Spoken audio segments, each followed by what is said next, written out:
Balik, Musa membawa kaumnya. Karena dalam bahasa lisannya Musa, ya qaumi, kaumku. Keluar dari Mesir, fokus. Fir'aun ditenggelamkan oleh Allah di Laut Merah, persis di depan mata Musa dan semua pengikutnya. Musa ditemani oleh saudaranya namanya Harun. Musa punya bapak namanya Imran. Bukan Imran yang bapaknya Maryam, tapi Imran yang lain. Yang Imran punya anak 3, 1 Musa, yang kedua Harun, yang ketiga perempuan namanya Maryam. Itu unik sekali. Makanya nanti ketika Maryam ibundanya Isa alaihissalam mengandung dan melahirkan, karena diizinkan oleh Allah, maka dituduh oleh kaumnya, ya ukhta Harun. Itu kalimat majas untuk memberikan kesan, kamu kan orang soleh, perempuan soleh seperti Maryam dulu yang soleha, yang punya saudara namanya Harun. Kenapa kamu menyimpang? Kenapa kamu berzina?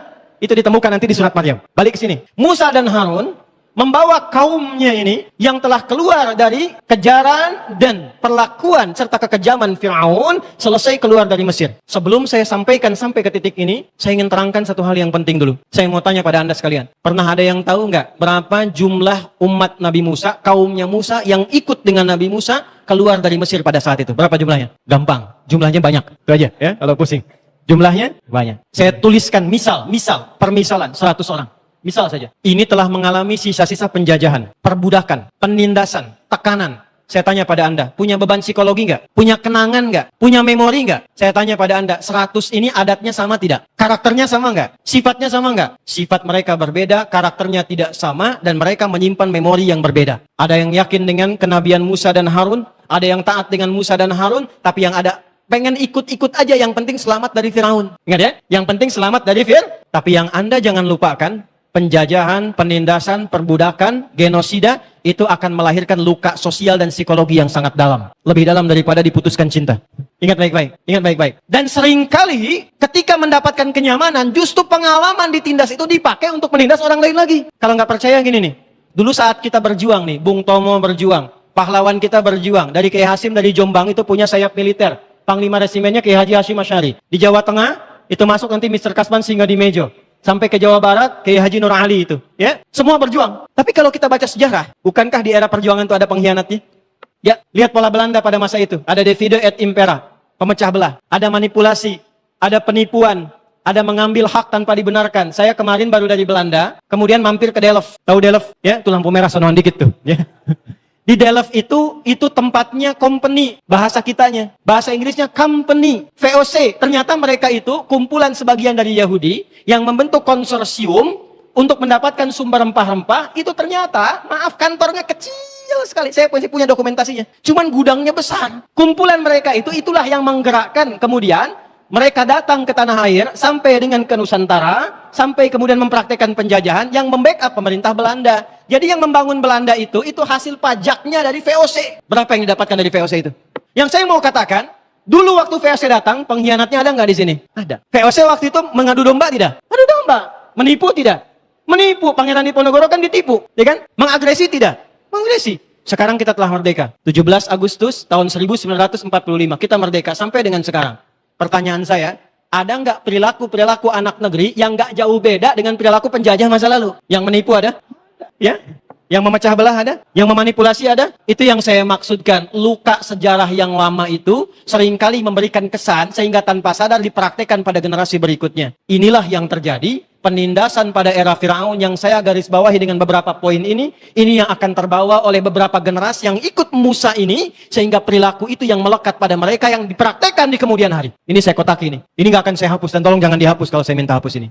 Ya, keluar dari Mesir, selesai. Maka perintahnya dari Allah Subhanahu wa taala, 1, Musa ambil wahyu, 10 perintah, 10 commandment, masuk ke Tur Sinai sekarang, wilayah Mesir. Sudah 40 hari 40 malam. Apa yang terjadi? Tadi kan saya katakan, dari yang banyak ini taruhlah 100 orang, kan nggak semuanya sama. Ada yang taat sama Musa dan Harun, ada yang ikut-ikutan, ini mulai menyimpang. Harun, ini Tuhan yang nyelamatin kita, mana wujudnya? Nggak seru bertuhan nggak kelihatan. Ya, tolong dong tampakkan supaya kita bisa kreatif dikit, nikmat ngelihatnya. Maka muncul kemudian kreativitas itu dari Samiri. Bid'ah pertama yang dilakukan pada masa itu. Samiri membuat Tuhan-Tuhanan. Makanya nanti kalaupun mereka mengklaim masuk surga, surganya surga-surgaan.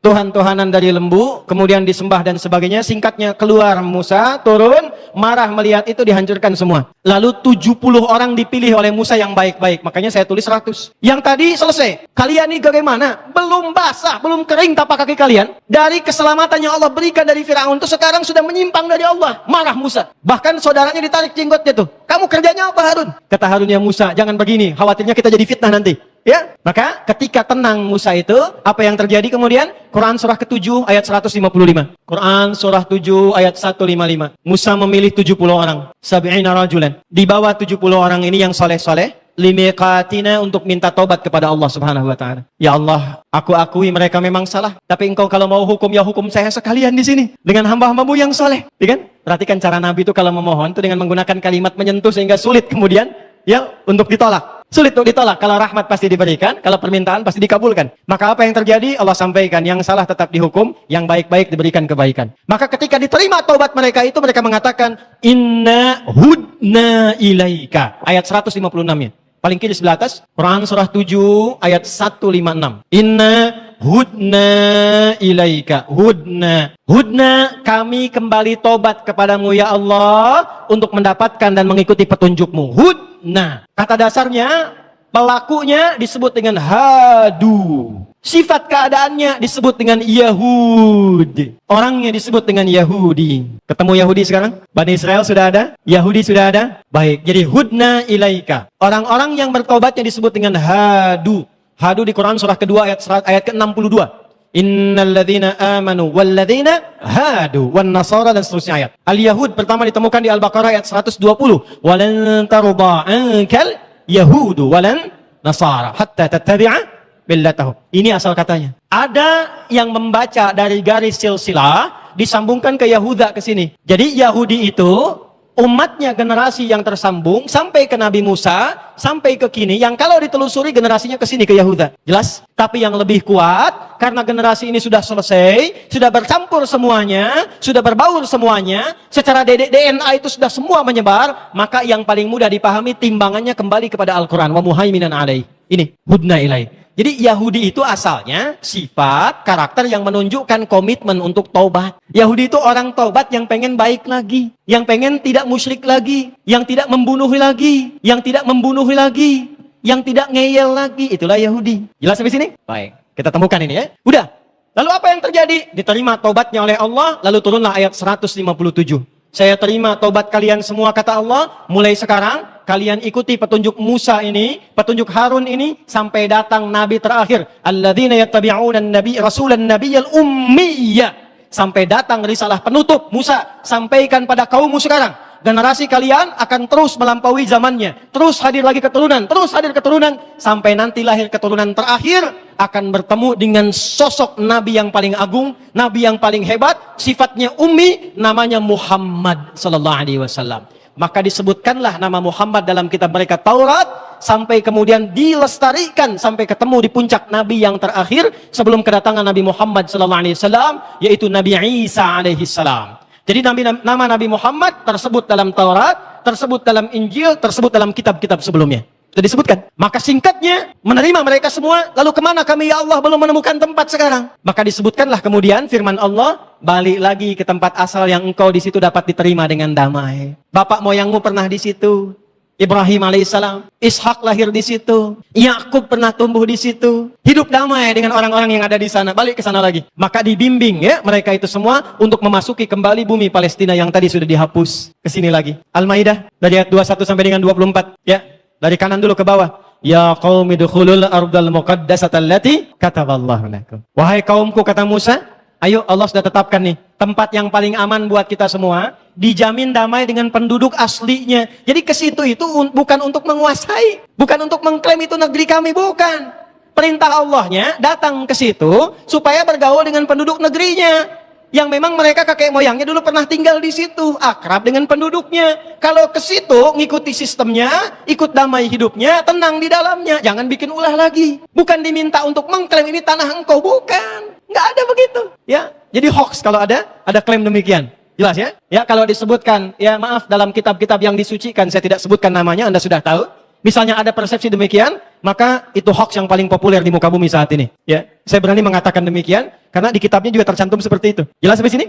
Balik ke sini, belum selesai, sabar ya. Yuk berangkat. Apa komen mereka? Begitu Musa perintahkan, ya Musa inna fiha qauman jabbarin. Musa nggak mau ah. Di sana banyak orang-orang kuat. Wah, kuat mereka itu, hebat-hebat. Ya qauman jabbarin, yang kuat, yang kokoh, yang hebat-hebat. Ada sebagian tafsir menyebutkan itulah suku Palestina. Makanya kalau sekarang berjuang hebat-hebat, kuat-kuat, kokoh dan sebagainya. Dari dulu emang begitu. Musa nggak mau ah. Di sana sudah ada golongan kuat, hebat-hebat, keras mereka itu, kami nggak mau masuk.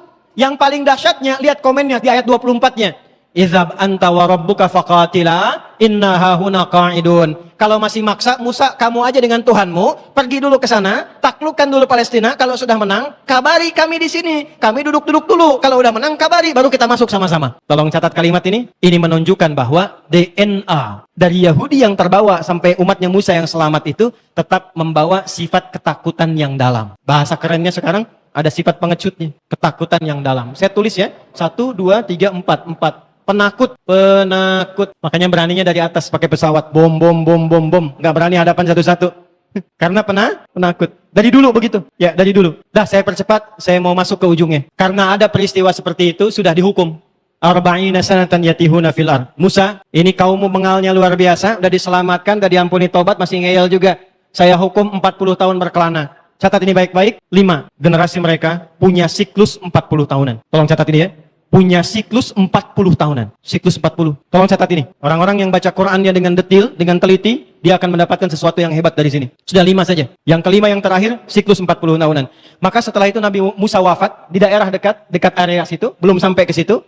Setelah 40 tahun, itu Musanya wafat, Harunnya wafat, sebagian generasi tadi wafat, ada sebagian yang beranak pinak sampai melahirkan kemudian ada satu generasi dibimbing oleh satu orang yang sangat saleh, yang dia pernah menjadi asisten Nabi Musa saat bertemu Khadir. Ya, Khadir alaihi salam. Jadi kalau baca dengan benar bukan Khidir tapi Khadir. Ya, Khadir. Di surat Al-Kahf masih ingat ada 4 kisah viral. Kisah pemuda, 1.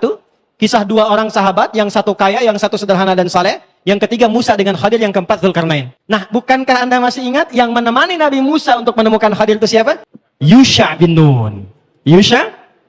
Maka setelah siklus 40 tahun ini, masuklah kelompok ini, komunitas ini, bangsa ini ke Palestina dibimbing oleh Yusha bin Nun. Masuk lagi setelah 40 tahun. Ada di sini. Nunggu siapa? Nunggu berjalan terus sampai munculnya seorang sosok Muhammad sallallahu alaihi wasallam. Singkatnya, tahun masuk ke 1 Masehi, lahirlah Isa alaihi salam. Isa bin Maryam. Isa meneruskan risalah Musa. Jadi kalau diurut tadi Nabi Isa, keturunannya kan masih ke generasi ini, ke Yahuda ke atas. Maka Nabi Isa pun sesungguhnya mendakwahi keturunan yang berasal dari sini tadi. Dari Musa ke Yusha bin Nun, beranak pinak lagi, sampai periodenya Isa alaihissalam.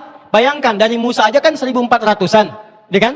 Artinya apa? 1000 tahun setelah peristiwa itu, generasi Isa muncul. Ini masih beranak pinak. Maka zamannya sudah berbeda, kondisinya sudah tidak sama, dan yang menguasai tempat itu di Palestina sudah dikuasai oleh Romawi pada masa itu. Romawi sudah ada dengan Bizantiumnya. Maka apa yang terjadi?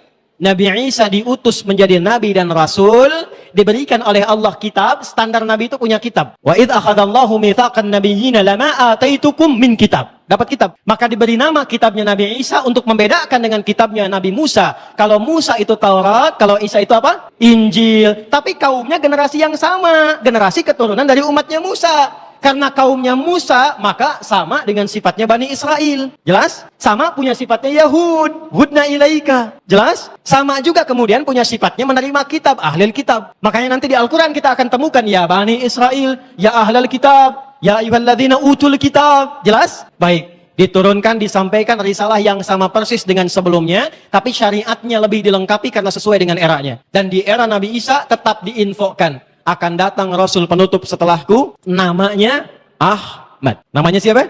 Tolong catat ini ya. Ustadz, kok namanya bukan Muhammad? Kenapa Ahmad? Inilah keistimewaan Nabi yang terakhir. Karena semua nama yang melekat pada beliau, semuanya nama sifat. Nabi sebelumnya rata-rata nama zat. Musa, Isa, Yaqub, sampai ke Adam, nama zat semua. Zat itu nama untuk membedakan satu dengan yang lainnya. Adi ini, kan? Ustadz Fahmi itu. Adi, saya nengok, Fahmi itu. Itu zat namanya. Tapi Fahmi yang jujur, Fahmi yang toleran, Fahmi yang penyabar, itu sifat namanya. Ya, nama Nabi sebelumnya zat. Tapi yang melekat pada nabi terakhir semua sifat. Untuk menunjukkan sekalipun nabinya sudah wafat, sifatnya tetap abadi sampai dengan hari kiamat. Maka kata Nabi Muhammad SAW, Ana Muhammad, Ana Ahmad, Ana Al-Mahi, Ana Asy-Syafi, Ana Al-Kafi. Semuanya sifat. Maka orang-orang pada masa itu menduga Nabi Isa ini nabi terakhir. Kenapa? Karena punya sifat yang sama di kitab mereka tentang ramalan nubuat nabi terakhir itu punya sifat kasih sayang. Nama Muhammad gambaran kasih sayang. Bentuk yang unggul superlatif dari kata Mahmud. Dasarnya Mahmud, superlatifnya Muhammad. Sayang terhadap semua. Jangankan manusia, pada tumbuhan sayang, pada hewan sayang, itulah Muhammad. Muhammadur Rasulullah. Walladzina ma'ahu asyidda'u 'alal kufar ruhama'u bainahum. 4 kali disebutkan dalam Al-Quran. Semua menunjuk sifat kasih. Quran surah 3 ayat 144, Quran surah 33 ayat 40, Quran surah 47 ayat kedua, dan Quran surah 48 ayat ke-29. Yang kedua, selain baik dengan sesama, taat kepada pencipta. Saking taatnya, nggak ada yang bisa menandingi, melebihi semua nabi yang lain. Melebihi yang lain disebut dengan tafdil namanya. Taat kepada sang pencipta. Satu aspek hamid. Taatnya banyak, sholatnya sampai bengkak kakinya, puasanya rajin sampai sunnah, baca Qur'annya luar biasa, kemudian infaknya diberikan dengan sempurna, maka berubah kalimatnya menjadi isim tafdil dari Hamid menjadi Ahmad. Maka Nabi Isa menolak klaim kaumnya, saya bukan nabi terakhir. Memang nabi itu punya sifat mirip dengan saya, penyayang, tapi kedekatannya dengan Allah nggak bisa ditandingi. Wa mubasysyiran birasuli ya'ti min ba'di ismuhu Ahmad. Afdal binti. Jelas? Baik. Balik ke sini. Maka secara singkat disampaikan, saya bukan nabi terakhir. Karena itu, mereka sudah tahu tentang kedatangan Nabi Muhammad. Sampai terjadilah peristiwa Nabi Isa itu kan tidak menikah, ya. Diangkat oleh Allah usia 33 tahun. Ya, masih pemuda. Masih pemuda. Diangkatnya usia berapa? 33 tahun. Makanya yang bisa diteladani dari beliau itu adalah kasih sayangnya, ajaran kasihnya. Tapi nggak bisa ditiru rumah tangganya karena nggak pernah nikah. Nabi Muhammad paling komplit. Nikah iya, pemimpin iya, ya. Dan segala aspek lainnya. Secara singkat, Nabi Isa di eranya saja, ketika mendakwahi, maka kaum-kaum nih, keturunan ini, yang tadi ikut dari generasi Musa, beranak pinak, masih saja mewarisi sifat-sifat yang tertanam secara psikologis dari sejak mereka ditindas oleh Firaun. Isa pengen begini, Isa pengen begitu. Nggak bisa, Tuhannya pengen begini, nggak bisa ikut kalian. Kalau memang nggak bisa, kamu mati sekalian. Dikejar. Seperti Nabi sebelumnya pernah dieksekusi. Nabi Zakaria itu dibunuh. Nabi Yahya itu dibunuh. Dan Nabi Isa pun dikejar untuk disalib dan dibunuh. Diselamatkan oleh Allah. Inni mutawaffika wa rafi'uka ilai, di Ali Imran. Nabi Isa-nya diangkat, diserupakan di antara mereka, lalu kemudian itulah yang disalib. Secara singkat, orang-orang ini kemudian berkehidupan di situ, di bawah kekuasaan Romawi, berkembang, muncul ide kemudian. Bagaimana kalau kita berontak saja kepada penguasa ini? Maka dipakailah kemudian ide-ide kecil Firaun, bikin gerakan. Kuasai dulu dagangnya, bikin gerakan. Ketahuanlah oleh kaisar pada masa itu, namanya Kaisar Herodian. Di tahun 135 Masehi. Sekarang kita sudah lewat Masehi. Ya, sebentar lagi selesai berarti. 135 Masehi, Kaisarnya Herodian. Karena ketahuan memberontak, maka hukum pada masa itu harus diselesaikan. Dikejar, dieksekusi, dihabisi. Maka mereka kemudian diusir, ditindas lagi, dikeluarkan lagi dari bumi Palestina. Keluar lagi dari sini. 135 Masehi. Nyebar kemana-mana tuh. Ternyata di tempat lain pun gak diterima. Ke Eropa diusir, sini diusir. Ya.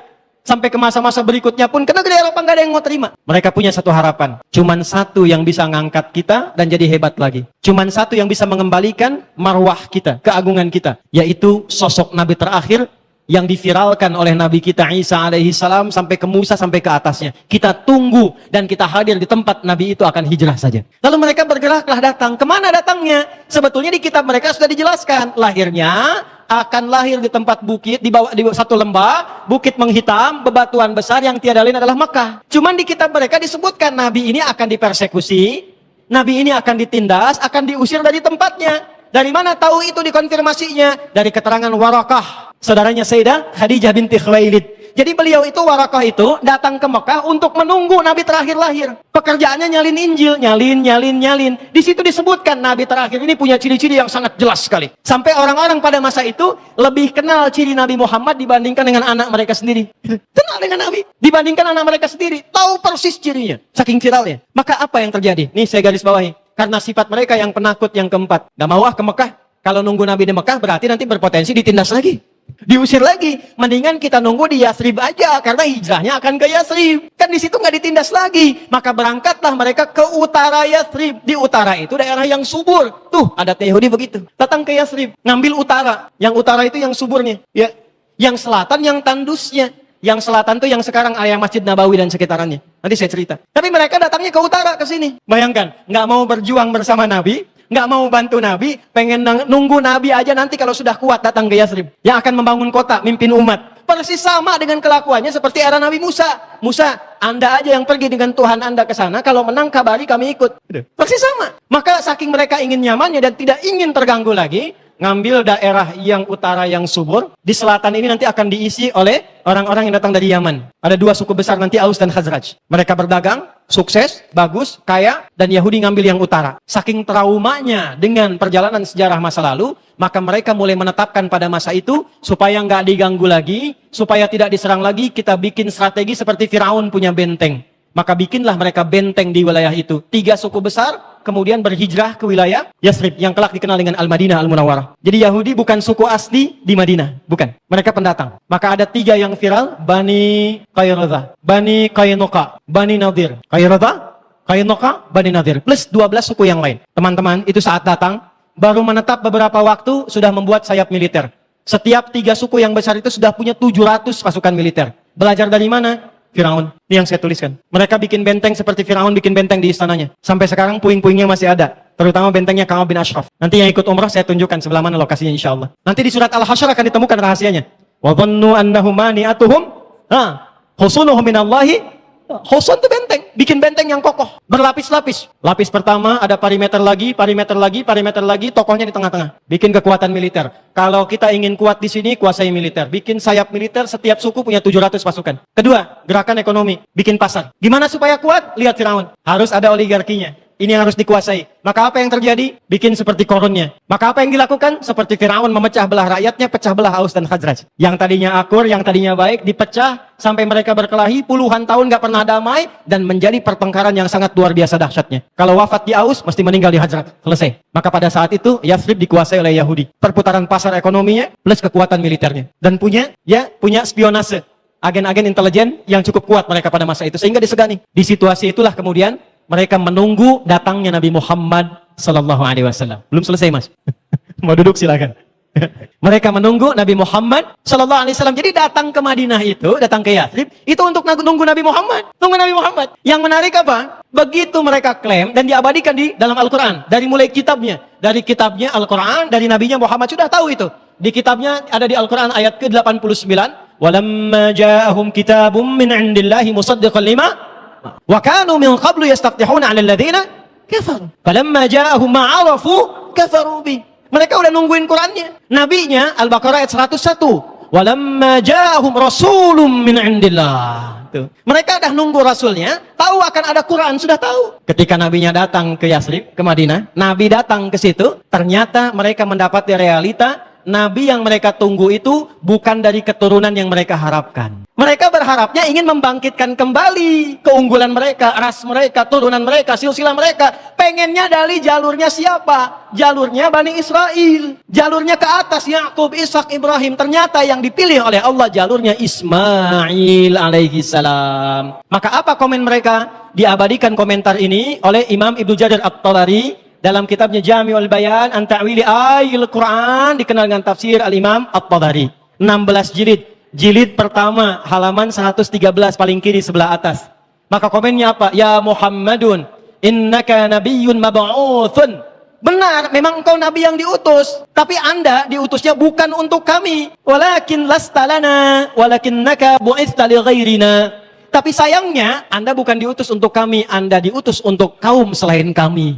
Yahudi itu. Yang datang ke Madinah mereka. Yang nungguin Nabi mereka. Yang tahu sifatnya mereka. Yang tahu tandanya mereka. Begitu datang Nabi yang mereka harapkan, mereka sendiri yang ngeyel. Mereka sendiri yang ngeles dan mengatakan, memang Anda Nabi yang diutus, cuman sayang Tuhan ngutusnya bukan untuk kami, untuk kaum selain kami. Sifat itu muncul lagi. Maka apa yang terjadi? Karena nggak sesuai dengan harapan, muncullah kemudian karakter-karakter yang lama sudah tertanam. Eksekusi nih, nggak sesuai dengan spek kita. Tuh, apa yang terjadi? Spionase dipakai. Mulai diperalat ahli Madinah. Abdullah bin Ubay bin Salul, tokoh munafik Madinah didekati. Memang orang ini datang ke sini memecah belah aja nih Muhammad nih. Kalau dia bikin masjid, kita bikin masjid lagi aja. Tuh, diganggu semua. Pasar diganggu, semua diganggu. Nabi ingin stabilkan pasar, diganggu. Akhirnya apa yang terjadi? Nabi bijak, turun wahyu, perintahkan. Udah, bikin perdamaian, bikin piagam kesepakatan. Maka disitulah kemudian dibuat kesepakatan piagam Madinah. Kurang lebih 29 poin. Dan yang paling menarik, yang dipakai hukumnya masing-masing keyakinan. Orang Islam dengan hukum Islam, Yahudi hukum Yahudi, Nasrani hukum Nasrani. Apa yang terjadi? Tetap khianat juga. Di antara kesepakatannya kalau urusan bangsa dan negara harus saling membantu. Terjadi serangan dari luar. Siap perang Badar itu. Yang berangkat siapa? Cuma orang Islam, ini nggak bantu. Begitu perang Uhud, oke, kita bantu. Kirim dia pasukan. Di tengah-tengah sepertiga pasukan itu dari 1.300 keluar. Puncaknya apa? Kita kerjain Muhammad, lempar aja pakai batu dari atas. Undang ke benteng kita dari atas, turunkan batu kepadanya. Timpakan langsung. Maka turun wahyu diberitakan lewat malaikat Jibril, Muhammad jangan datang, kau dijebak, balik lagi. Tapi yang paling menarik, yang akan membunuh Nabi itu temannya sudah bilang, jangan, gak akan kejadian. Pasti, nih lihat kalimatnya, pasti malaikatnya akan memberitahunya. Dan terjadi. Puncaknya pemberontakan. Begitu terjadi pemberontakan, keluarlah hukum. Yang memberontak mesti dikepung, mesti dikeluarkan dari Madinah.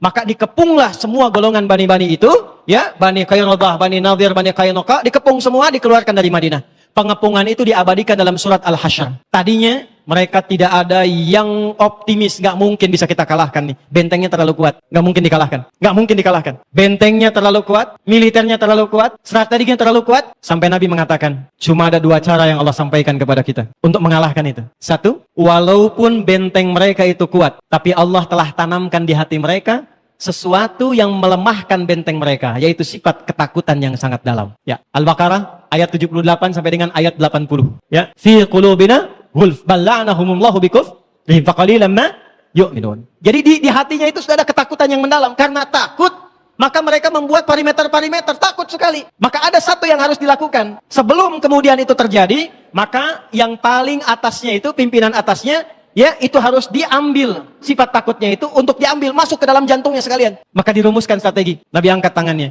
Kata Nabi, siapa yang bisa membawa kepadaku Ka'ab bin Ashraf, itu tokohnya pada masa itu. Maka Muhammad bin Aslamah mengacungkan tangannya. Dia mengajak kerabatnya. Gimana caranya kita membuat strategi bisa masuk ke wilayah bentengnya. Maka disusun strategi, bagaimana caranya? Secara singkatnya, Yahudi itu gampangnya senang dagang. Maka dibawa diplomasi, dia katakan, Ka'ab bin Ashraf, saya mau dagang nih. Ya, engkau kan temannya Muhammad. Enggak, saya udah benci sama Muhammad. Maka nyamar dia. Ya, maka bagaimana caranya? Dia buktikan dengan menghina Rasulullah, tapi sudah minta izin pada Nabi. Satu-satunya manusia yang diizinkan menghina Nabi cuma Muhammad.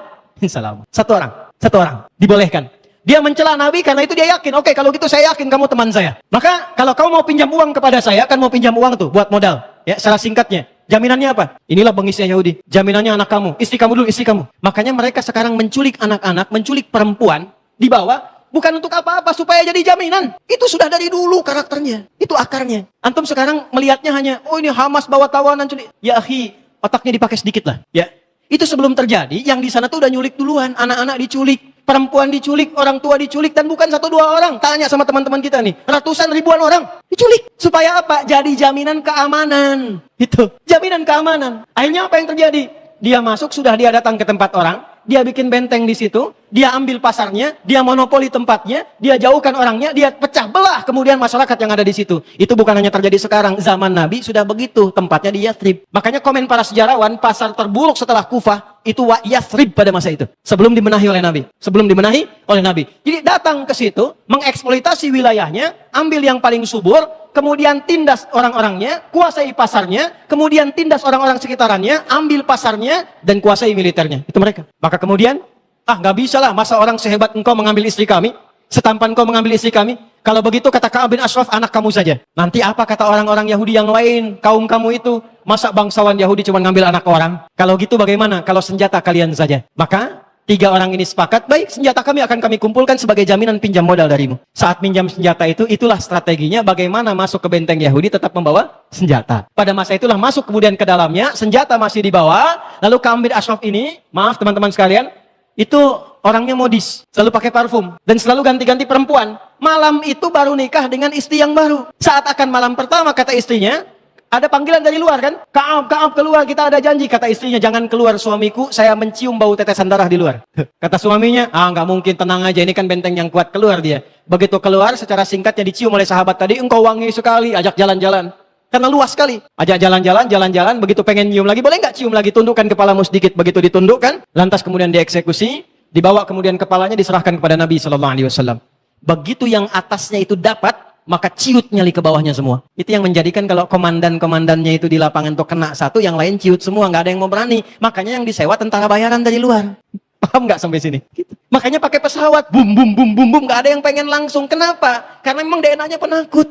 DNA-nya penakut. Jangankan kenal pesawat. Dengar takbir nih ya, dengar takbir nih. Allahu Akbar, lari semua tuh. Gak percaya nanti ada masanya. Dengar takbir lari semua. Maka apa yang terjadi teman-teman sekalian? Dikepung semuanya. Berlaku hukum mereka. Karena memberontak, kepung keluar. Maka dikepunglah benteng itu. Ketika dikepung itu mereka takut. Jadi cuma dua cara mengalahkannya. Imma dikepung, sehingga lemah kekuatannya. Atau diambil tokoh-tokohnya, ditukar dengan sandera-sandera yang ada. Jadi wajar kalau sekarang ngambil itu bukan untuk mengeksekusi pada dasarnya. Tapi memang fitrah mereka begitu. Kalau nggak begitu nggak mau ditukar dengan ribuan tahanan yang sudah disiksa itu. Jelas sampai sini? Oke, selesai. Kalau sudah paham bersih Madinah dari Yahudi. Dan itu karena perilaku mereka sendiri, bukan karena nabinya. Kalau di sekolah berlaku hukum. Kalau ada anak merokok, kepala sekolah mengeluarkan. Tiba ada satu anak merokok, kepala sekolah mengeluarkan. Pertanyaan saya, dia dikeluarkan oleh kepala sekolah dari sekolah itu, apakah karena kepala sekolahnya atau pelanggarannya? Pelanggarannya. Maka jangan katakan Nabi mengusir orang Yahudi dari Madinah. Yahudi keluar dari Madinah karena pelanggaran mereka sendiri yang memberontak, dan keluarnya karena hukum mereka. Di kitab mereka dituliskan kalau memberontak, keluar, diusir dari tempatnya. Dan hukuman mati bagi yang memberontaknya. Itu hukum mereka sendiri. Keluar. Sudah berubah kotanya jadi tenang. Yahudi sudah nggak ada. Tenang, makmur. Maka dari Yasrib berubah jadi Al-Madinah Al-Munawwarah. Kemana Yahudi? Nyebar lagi. Ke Eropa nggak punya tempat tinggal. Ke Austria diusir. Ke Jerman kemudian disiksa dan sebagainya. Nyebar. Singkatnya diterima oleh satu kesultanan pada masa itu yang punya wilayah cukup luas dikenal dengan Turki Utsmani, Kekaisaran Ottoman. Maka di mana mereka bisa diterima? Karena di tempat lain gak ada yang mau terima. Balikin lagi ke firman Allah, Ardul Muqaddasah. Maka ditampunglah di bumi Palestina. Dari mulai abad ke-18 masuk ke situ lagi. Secara singkat karena saya percepat waktunya mau habis. Masuk ke situ, damai di situ. Damai, tenang, bisa hidup lagi, bisa dagang lagi, bisa nyaman lagi. Sampai musibah muncul 1924. Umat Islamnya sudah jarang ngaji lagi. Sibuk dengan diri sendiri, terpecah-pecah, sudah saling menyalahkan, gara-gara kunut gak kenal saudara, gara-gara bismillah jahar dan sir, sudah gak kenal lagi, sudah beda manhaj, sudah bid'ah-bid'ahan, assalamualaikum akhi, beda manhaj, Allahumma hdina fi man hadait, bid'ah. Karena umat Islamnya lemah, terpecah-pecah, sibuk sendiri, saling merendahkan, jauh dari Al-Quran, i'tisamnya hilang, ukhuwahnya terpecah, maka kelemahan itu dibaca oleh orang-orang yang tidak suka dengan kedamaian. Maka yang terjadi apa? Mereka berkembang lagi. 1924, habis semua, hilang. Yahudi melobi, dia kuasai ekonomi dulu, kembali ke awal. Ekonomi dikuasai. Sampai punya lobi yang kuat mengendalikan pemerintahan dunia.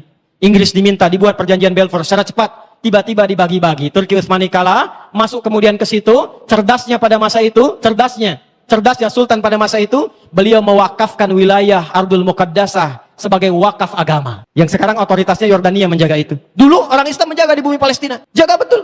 Maka apa yang terjadi?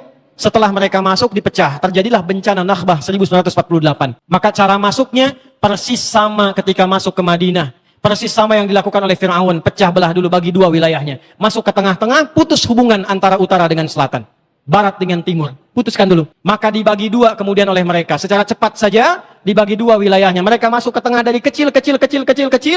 Yang lain masih sadar, masih protes. Maka tahun 1967, terjadi kemudian protes dari 3 negara. Aksi militer keluar. Maka Yordania, Mesir, Suriah mengeluarkan kemudian kekuatannya, tapi backupnya sudah kuat dari luar. Waja'alnakum aktsara nafira. Ya. Di surah Al-Isra, di ayat yang ke-6 itu, ya. Maka mereka sudah punya aliansi, sudah punya koalisi. Maka sebelum bergerak, pangkalan udaranya dibom, dihancurkan. Cuma 6 hari habis semua. Maka karena habisnya itu, Suriah diambil wilayahnya dekat Palestina, dataran tinggi Golan. Di situ ada Bukit Zion, ya. Kemudian yang dari Yordania diambil, tepi baratnya, Ramallah diambil, ya. Kemudian yang dari Mesir diambil 2 bagian, Sinai dengan Gaza, dikuasai. 1967. Maka beberapa bulan setelah itu berkumpullah 8 negara di bulan September. Bertempat di Sudan. Beberapa negara Arab plus Afrika. Afrikanya ada Mesir dengan Sudan. Maka Saudi datang ke sana, Yordania datang ke sana, Syria datang ke sana. Mereka mengeluarkan apa yang disebut dengan resolusi Khurtum. Resolusi Khurtum. Poinnya 7. Yang 7 ini disingkat jadi 3 yang pokok. Disebut dengan la'atul thalath. 3 nouns, 3 penolakan. 3 penolakan. Ya, tidak mengakui Zionis, Yahudi. Tidak ada damai dengan Yahudi.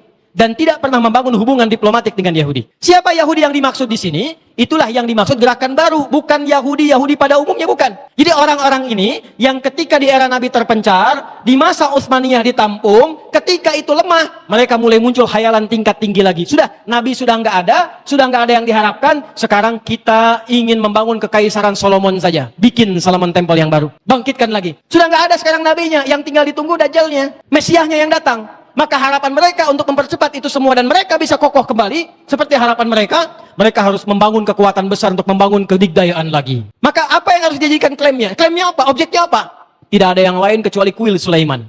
Karena itu adalah raja yang paling hebat dalam era sejarah mereka.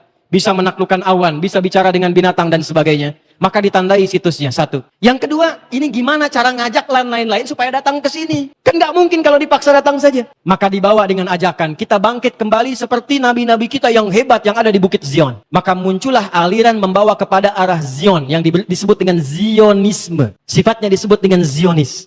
Jadi yang sekarang bergerak ke Palestina itu, yaitu adalah gerakan Zionis. Kalau Yahudi pada umumnya terbagi-bagi, beragam. Ada yang masuk Islam, ada yang damai hidup dengan umat Islam. Yang sekarang itu yang ini. Yang genealoginya ke atas tuh, genealogi konflik. Yang mewarisi sikap-sikap Firaun. Makanya wajar ketika mereka membawa sifat Zionisme, resolusi Khartoum kemudian terjadi, 1967, sepakat semua negara Arab, Palestina masih dibebaskan lagi. Maka mereka perluas di belah tengahnya seperti Firaun melakukannya. Ini lihat, boleh pinjam penghapus saya aja biar cepat. Ini bagian terakhir. Ya, saya akan berhenti.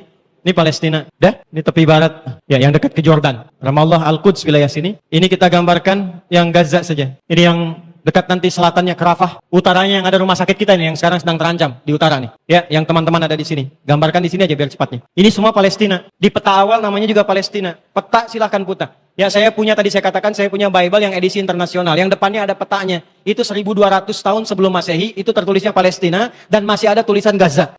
Gaza. Mereka masuk lewat tengah, dibelah. Seperti Firaun dulu pernah membelah. Supaya tidak terkoneksi antara utara dengan selatannya. Ya, udah, tutup begini. Biarkan yang ini, biarkan yang ini. Lalu apa yang dipakai? Nih, kekuatan intelijennya. Ambil salah satu untuk diprovokasi seperti Aus dan Khazraj dibuat fitnah. Nanti mana yang berhasil, itu yang disupport, kirimkan ke sana. Uangnya, kirimkan pendanaannya, support supaya terpecah visinya, supaya nggak menyatu ini dengan ini, supaya masing-masing bikin faksi sendiri, masuk lewat tengah. Maka apa yang terjadi? Ya, setelah 1148 Nakbah, ya, Nakbah itu tragedi, bencana. Datang mereka ke situ mendeklarasikan sebuah negara, entah dari mana tiba ajalnya, tiba datangnya, berdiri negara, muncul di tengah-tengah, dibagi dua seperti itu.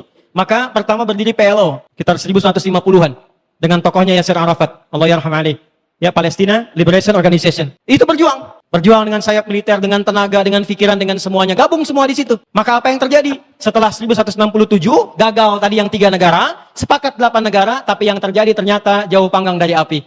Masuk awal tahun 70-an, yang 8 ini mulai kemudian melunak, mulai menyalahi komitmen yang renounce, yang la'at salas itu. Mulai buka hubungan diplomatik. Padahal yang 3 itu mengatakan tidak ada hubungan diplomatik. Tidak ada kerjasama, tidak ada pengakuan, tidak ada damai. Itu semua dilanggar, semua buka hubungan kerjasama. Baik yang langsung ataupun yang diam-diam. Dalam keadaan itulah kemudian perjuangannya sulit mendapatkan dukungan.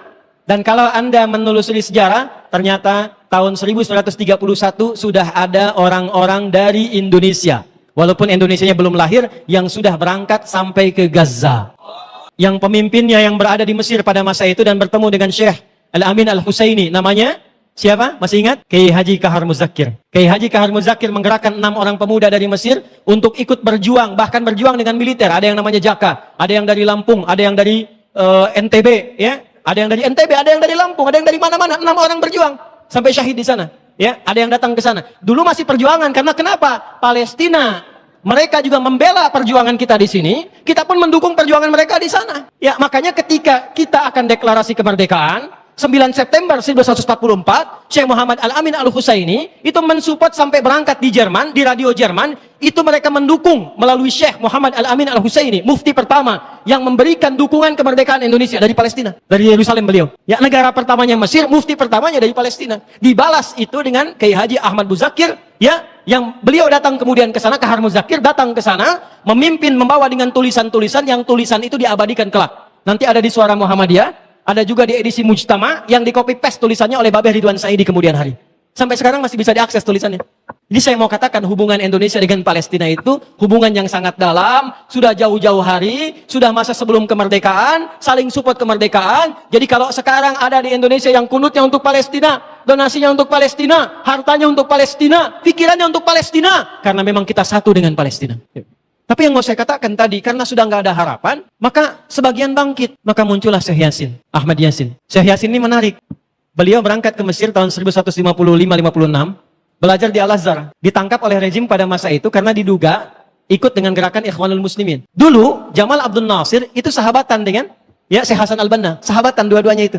Cuma karena beda pandangan politik, kemudian beda pandangan, maka gerakan Syekh Al-Banna kemudian dimatikan. Singkatnya begitulah, dianggap kemudian menyimpang karena masalah politik dan kita nggak ikut-ikut ke sana. Singkatnya bagaimana? Syekh Yasin datang tahun 50-an ke sana, kemudian ke Al-Azhar, ditangkap, dikira gabung ke gerakan Ikhwanul Muslimin. Beliau bingung, nggak tahu kok ditangkap. Setelah kemudian diteliti, diidentifikasi, ternyata nggak terlibat.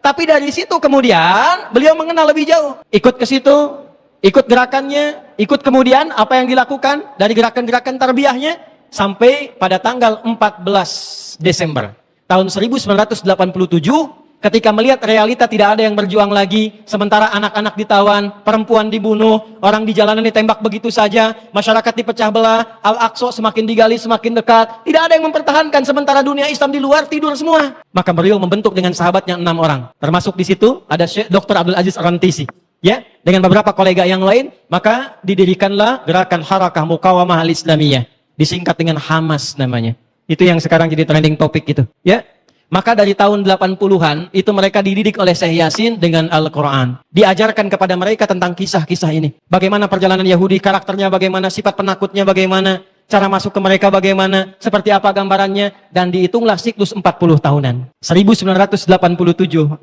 tahun ditambah itu berapa? 2027. Jadi disiapkan oleh beliau 3 fase di surah Al-Isra yang tadi dibaca, khususnya ayat 4 sampai dengan ayat ke-7-nya. Wa qadayna ila bani Israila fil kitabi la tufsidunna fil ardi marrataini wa la ta'lunna 'uluwan kabira. Bani Israel itu, kata Allah, sudah tetap perjalanannya dari sejak generasinya ini berjalan, selalu merusak, dan mewarisi karakter-karakter tadi. Lompat sedikit, ini mau kita tutup nih. Masih ingat ayat di Quran Al-Baqarah ayat 65? Masih ingat nggak? Ada sekelompok golongan Bani Israel dikutuk jadi apa? Kera. Antum pernah riset kera nggak? Ini saya ajarkan Al-Irsyad sekolah Al-Irsyad Pak Abdul Rahman Anak-anaknya ajak ke kebun binatang. Keluarkan semua hewan yang ada di Al-Quran, riset karakternya di kebun binatang itu. Tanyakan pada pawangnya. Saya ngajar tafsir di Libya. Saya bawa anak-anak yang belajar dengan saya ke kebun binatang di Libya. Tugasnya satu, keluarkan semua hewan yang ada di Quran, lalu teliti karakternya. Kalau nggak tahu, tanyakan pada pawangnya. Maka kelompok kami ada kelompok kera, kelompok unta, kelompok gajah dan yang lainnya. Paling nggak enak kelompok kera kalau dipanggil. Unta enak datang, gajah datang, begitu kera susah. Saya langsung ke kera saja. Bagaimana cara ngetesnya? Dia datang ke situ, dia lempar makanan. Begitu dilempar, diambil dengan tangan yang kanan. Lempar lagi, diambil dengan yang kiri. Lempar lagi, diambil dengan 2 kaki. Begitu kawan sesama kera datang ke situ, dia usir. Tapi kalau dia lihat diuji di tempat lain dikasih banyak, dia usir kera yang ada di situ, dia ambil dan kuasai tempat itu. Itulah sebabnya kenapa Allah memberikan gambaran kutukan dengan kera, karena perilakunya sama-sama mirip. Kalau melihat kenyamanan, datang ke situ, keluarkan penduduk asli yang di situ, ambil semua barangnya. Kalau ada yang mau protes, habisi semua. Kera. Itu. Nggak percaya, silakan cek. Silakan cek. Maka apa yang terjadi? Kerusakan akan terus dibangun sampai ada kemudian ketiga fase. 3 fase ini sudah selesai 2, sekarang masuk yang ketiga. Maka yang ketiga ini, فَإِذَا جَاءَ وَعْدُ الْآخِرَةِ. Maka jika datang janji Allah yang terakhir untuk mereka. Apa fase yang ketiga ini? Ada 3 bagian lagi. 1, liyasu'u wujuhakum. Yang kedua, waliyadkhulul masjida kama dakhaluhu awwala marrah. Yang ketiga, waliyutabbiru ma 'alau tatbira. 1 sekarang sedang diperlihatkan, liyasu'u wujuhakum. Persis sekarang orang-orang itu seperti di era Nabi yang membayangkan hingga bisa ditembus, bentengnya kokoh, intelijennya kuat, sadapannya di mana-mana, tapi ternyata dunia yang melihat kokoh itu ditunjukkan oleh Allah hanya dengan bahasa mereka. La syirdimatun qalil. Ini bahasanya Firaun. Ini kan cuma ormas kecil, nggak sebanding. Ormas kecil yang nggak sebanding ini ternyata telah bisa mengintersep semua bagian-bagian itu. Dia bisa tembus bentengnya, dia masuk ke dalamnya. Liyasu'u wujuhakum. Tujuannya bukan untuk menunjukkan mereka mampu, bukan. Untuk menggugah dunia kalian kemana saja. Yang kalian anggap itu hebat, itu mampu, itu dahsyat, ternyata bisa ditembus, dipermalukan di wajah dunia. Janji Allah tiba. Kedua, waliyadkhulul masjidah kama dakhaluhu awwala marrah. Nanti ada fase kedua, setelah ini terjadi, selesai fase kedua, masuklah ke wilayah Masjidil Aqsa. Kembali lagi milik kita itu. Dihitunglah fasenya 40 tahunan. 1987 fase pertama sekarang berjalan, ditambah 40 berapa? 2027. Itulah fase yang kedua saat diharapkan paling puncaknya Masjidil Aqsa bisa kembali lagi. Nah, ini bukan main-main, ini bukan main-main. Hitungan fasenya. Antum lihat video viralnya Syekh Ahmad Yasin itu ketika menjelaskan itu. Saya tahu betul itu. Ya, beliau hitung itu. Ya, 2027 ke 2028. Dan puncak akhirnya, waliyutabbiru ma'alau tatsbira. Hancur semua, terjadi perang dahsyat. Hitungan saya sih tambah 20 tahun. Karena fasenya sampai 100 tahun. 40 tambah 40 tambah 20 100. Maka 2037. Silahkan cek orang-orang yang ada menghitung di pertahanan sekarang. Antum tanyakan pada yang di Lemhanas, pada di macam-macam. Bagaimana kekuatan dunia pergeserannya, saya yakin. Hitungan mereka 2037 terjadi sesuatu yang dahsyat. Gerbangnya sampai 2040, di atas 2040 itulah generasi emas akan muncul. Makanya Indonesia masuk generasi 2045. Itu sudah dihitung. 2030 pembukanya. Makanya sekarang punya visi 2030 semua. Saudi visi 2030, Rusia, Cina, Afrika Selatan, Brazil visinya 2030 dengan bikin bridge itu. Semua visinya ke sana. Dan yang paling dahsyat, hitungan itu secara spesifik isyaratnya sudah ada dalam Al-Quran. Dan ini bukan ilmu utak-atik, bukan viral TikTok. Ingat, ini sudah sejarah yang berlangsung dari penelitian masa lalu. Maka wajar kalau sekarang mereka takut dikepung. Kenapa? Karena ketika Hamas datang dengan pasukannya darat, laut, udara, itu mempraktekkan surat Al-Hasyr yang sudah mereka pelajari bertahun-tahun. Datang lewat darat, lewat laut, lewat udara. Takut mereka semua. Maka dikontaklah kemudian kolega-koleganya. Datanglah kapal induk 2 dari Amerika. Satu lagi datang, Inggris datang, kemudian Kanada datang, Jerman siapkan pasukan. Kenapa? Karena trauma dengan pengepungan. Satu. Ya, cuma satu itu saja. Ya, sekarang apa yang harus dilakukan? Doa yang terbaik. MUI sudah bikin fatwa, baru saya lihat fatwanya hari ini tuh. Fatwa nomor 83 tahun 2023. Kita nggak bisa berangkat ke sana, ya, jangan main-main. Jangan potong-potong video saya. Nggak boleh berangkat sembarangan karena gerbang pun ditutup. Antum belum nyampe udah mati duluan. Nggak boleh keluar tanpa izin pemerintah karena ada qadhi yang paling atas. Tidak, ya. Yang kita lakukan ada 3 bagian. 1 doa. Yang kedua yang bisa kita mampu. Kemarin alhamdulillah kita kirimkan bantuan kemanusiaan. Semua kompak, ya. Perlu Palestina sekarang yang menderita untuk menyatukan Indonesia. Presiden, menteri, ulama, macam-macam kumpul kirim bantuan. Apakah untuk kompak dan damai itu perlu penderitaan Palestina untuk menyatukan kita? 2 sudah. Yang ketiga, fatwa MUI sekarang. Produk-produk yang dijual di dunia ini, yang hasilnya diperbantukan pada agresi Zionis, maka fatwa keluar MUI sekarang. Haram hukumnya bagi umat Islam untuk mengonsumsinya. Allahu Akbar. Dan saya ikut fatwa itu. Bikin listnya, viralkan dari sekarang. List. Makanan-makanan, barang-barang, semua yang dijual dari sana jangan konsumsi lagi. Jangan beli lagi. Itu tekanan yang terbaik untuk melahirkan kedamaian saat ini. Kita tidak ingin ada rumah sakit, gereja, masjid, dibom lagi, dihancurkan lagi. Caranya gampang, tekan semuanya sampai selesai. Ya, itu yang bisa kita lakukan. Karena itu, kalau ingin mengatakan kesimpulannya akar konflik di Palestina, maka kembali kepada hayalan para Zionis itu, hayalan mereka, yang mereka menduga bahwa dengan menghadirkan kekuatan militer, kekuatan ekonomi menguasai dunia, dengan mengeksploitasi area Masjidil Aqsa untuk bisa mendatangkan kekuatan dan kedamaian. Yang terjadi justru sebaliknya. Itu akar konfliknya yang mengarah kepada masa-masa yang lampau.